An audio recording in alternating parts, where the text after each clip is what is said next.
Hello and welcome to The Drum. I'm Tim Palmer, and coming up today, Tony Abbott's Afghanistan gaffe. Will his reaction to a reporter's question damage him?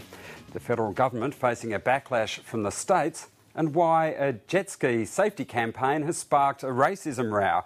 Our panel tonight, Radio National Breakfast host Fran Kelly, social commentator and author Jane Caro, and in Melbourne, Chris Berg from the Institute of Public Affairs. Thanks all for being with us on The Drum. Well, Fran Kelly, Tony Abbott must have started this first week back in Canberra thinking it would be spent slowly chipping away at Labor's proposed flood levy. As they say in politics, though, the narrative quickly changed. A report on Channel 7's news last night broadcast comments he made while visiting troops in Afghanistan last October after the death of Australian soldier Jared McKinney. Absolutely. We all live and know this. But all the stuff you see here and more was available on the guys. It's really obvious that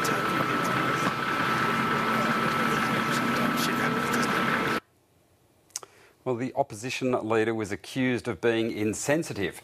The dead soldier's father described him as ignorant and uncaring, but it was the way he reacted to reporter Mark Riley's question that really has people talking, and it certainly was compelling, if uncomfortable, viewing. Yeah, look, you've taken this out of context. You weren't there. I would never seek to make light of the death of an Australian soldier. But I'm not turning into media circus. I'm showing you vision of your reaction to his explanation about what happened on the day in the operation that, in which McKinney was killed. How's that turning into a media circus?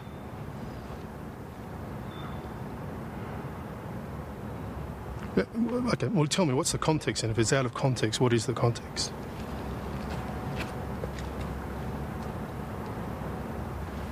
You're not saying anything, Tony.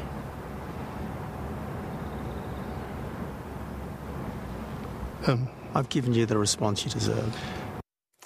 Cringeworthy. Mr Abbott's colleagues were quick to defend their leader, crying media ambush. Tony was trying to console these soldiers who felt obviously, desperate about the loss of one of their colleagues.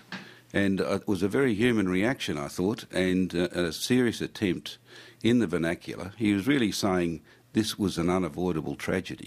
I want to call on Kerry Stokes to do something about the disgraceful reporting by Channel 7 and Mark Riley in particular on this issue, because I think it needs to be dealt with. It's just a dirtbag reporting, and unless Channel 7 does something about this sort of disgraceful ambush, they should hang their heads in shame.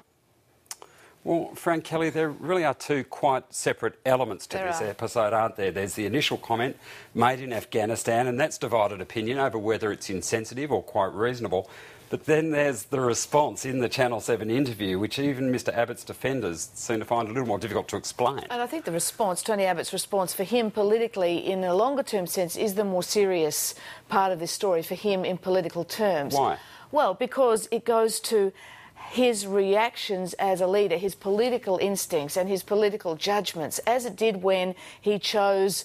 remember last year when the original story about him not going to Afghanistan with Julia Gillard broke, and he said he didn't want to go when he was jet-lagged because he had to go to Britain for that Tory conference? Well, that was a terrible thing to say, and it unleashed a storm of criticism, rightful criticism against him. But then it turns out that wasn't the reason, and he just knew he had to say something, and he couldn't say he was planning to go in a few weeks. That was a bad judgment call. This was a bad judgment call in the sense, in my view, Tony Abbott was briefed, his office was briefed on this story, as I understand it. He wasn't ambushed, as Andrew Robb and others have said. His office was given 2.5 hours' notice of the story, what the story was, what the tape showed. That's presumably why Tony Abbott agreed to come down and do the interview.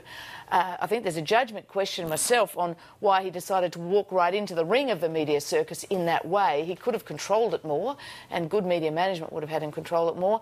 And then why he didn't have a good, strong line beyond, this is out of context. Well, yes, this is out of context, so then follow up. Why not say something like, look, I was there talking to soldiers.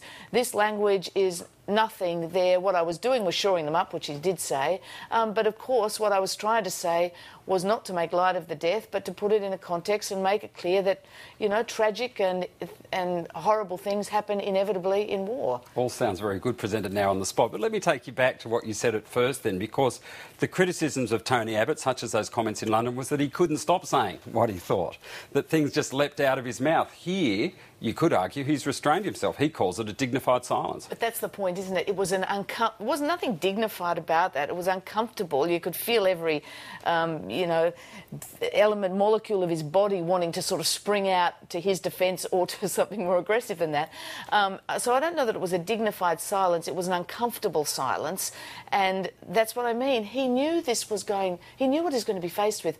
Why didn't he know clearly what his lines and explanation were? It's clearly explicable. Anyone watching it, I think, beyond perhaps immediately family members, would not think that was an insensitive response. They would understand what was going on. He was trying to make those soldiers in the field feel a bit better about the fact that things clearly went wrong. As the commander said, you know, the execution could have gone better. Well, that's for sure.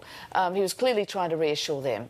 It's defensible, but he did not have a defence planned, and that's what I think is inexplicable. Jane Caro, can I ask, did you feel that every second that ticked away there during that dignified silence was damaging Tony Abbott or not? Oh, totally. Oh, yes. In fact, I think it's very serious. It's not so much that he didn't know what to say, although that's part of it, but if you think that 80% of what we communicate is our body language, he was shaking. He's standing there and he's actually shaking, visibly shaking. There's something strange going on. I've seen another clip where we actually look at his face as he's looking at the reporter, full on rather than the side-on clip. He looks like a broken man. I mean, there's something, I felt, for the first time in my life, I felt sorry for Tony Abbott. He looked like he really was going through something where he was lost. And as you say, Fran, that's not what we want to see in our leaders. I wanted him even to what's say... wrong there? The lack of composure, or what is it you're marking him down for? It's what Fran said, the unpreparedness, not knowing, having a line that he can cover his confusion with. I mean, I would have thought that was just what now, you've we're all got to do. human, We're all human. And he presumably, I haven't seen the head-on shot and I'd love to, but presumably it's about thinking, oh my God, I meant no offence here, this is awful, I don't want to cause offence about the death of an Australian soldier, how do I remedy this, how do I move this? I mean, that's presumably his discomfort. One assumes so, but he looks completely as if... I mean, maybe he had a brain freeze, and we've all had them. He just went blank and couldn't think of anything to say. Chris Berg, did you see it live? Can I ask you, let's talk about both elements. What's your view? Is there an element of insensitivity in the original comment? And did he respond reasonably during the interview? No, I think it was actually, and this wasn't entirely clear last night, but it's become very clear this morning that what he said was mundane at best. It was a reaction not to the death of the soldier, but to the incomprehensibility of a battlefield more than anything else. He wasn't talking about, well, shit happens, soldiers die. It's more shit happens, bad things occur sometimes on the battlefield, and those can have absolutely tragic consequences. Now, I don't think this will be as politically damaging for Tony Abbott as my co-panellists suggest, and part of it is because of the Tony Abbott's stunning reaction. He looks absolutely astonished. Now, we don't want to read too much. We don't want to try to read too much into what Tony Abbott was thinking in those excruciating moments.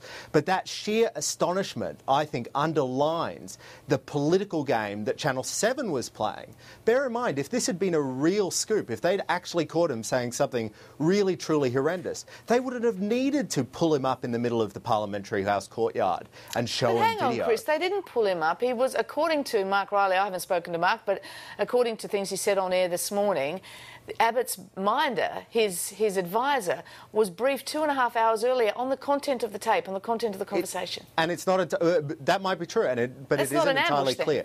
It's not necessarily an ambush for the minder, but it's not entirely necessarily true, I should say, for Tony Abbott, because you and I both watched that footage, and we know he doesn't know what to say. They haven't thought about it. So I'm not going to take Mark Riley's word on how he briefed or what email he may have sent at any one time. Clearly, Tony Abbott or whether Tony Abbott's minder properly briefed him. There's a lot of attack on Channel 7 for this, and in my view, I think the only criticism I would level at Channel 7 is that the day they chose to do it. I think it is insensitive to run that on the day when the Parliament is focused on a condolence motion for the flood victims. I think they should have left it today. Fran, the footage they showed was deliberately misleading. But Chris, if as a journalist, if I saw that footage, no one else had seen it, mislead? You know I would have found a way to use the footage. Was it deliberately misleading? I wasn't misled. I didn't find it terribly out of context, I must say myself. Jane, did you think you needed more context? No. I actually thought that the original statement was perfectly reasonable. I understood exactly what Tony Abbott was saying. He was saying to them, don't blame yourselves. Yeah.